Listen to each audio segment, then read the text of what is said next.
Hi there, this is DJ with Will Rock Homes Residential Plumbing Service and Repair, and I'm coming to you today to give you a few tips about toilets. On this particular toilet, we're having a problem with it running. And I've already diagnosed the problem as the toilet handle keeps sticking. First thing we're going to do is we're going to shut the water off. Right here, this is called your emergency stop. We're going to shut the water off so the toilet doesn't run while we're working on it. Then we're going to come up here, we're going to take the lid off, okay? And I'm going to show you the components of your toilet that could cause it to run. First of all, we already know the handle's sticking, so the handle is the problem on this toilet. But you also have a flapper, a flush valve, and a fill valve.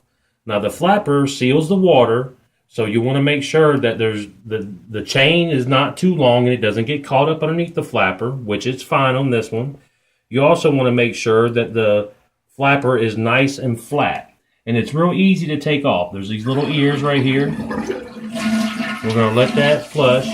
But you want to make sure that this flapper is nice and flat, okay?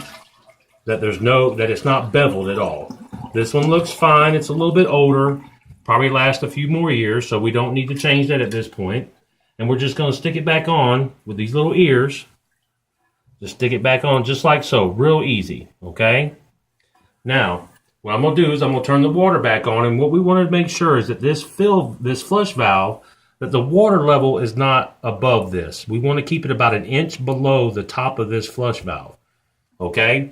If it is overflowing into the flush valve, if the water is running over the top of it, your fill valve could be running, and you just simply adjust it with this little knob right here. So I'm going to turn the water back on. We're going to let that fill up, but first of all, I'm going to just take this handle off.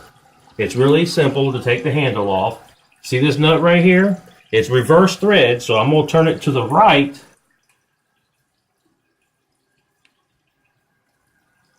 To take it off, okay? And then I'm going to get the new handle and put it back on, and then it'll be simple. But I want to show you the fill valve and the flush valve. So we're going to make sure this water comes up to about an inch below the top of this flush valve. If it's more than an inch, you simply adjust the float with this little arm right here, okay? Now this one is fine, so I'm not going to do any adjusting on it. But if it were running over and you adjusted this and the float is all the way up and it's still running, then you could have a problem with your fill valve. You might have to change it out. Okay, so right now we're just letting it fill up. We're going to make sure that it shuts off, that this float comes up, shuts the water off. Also this tube, you want to make sure that it's not shoved way down in there.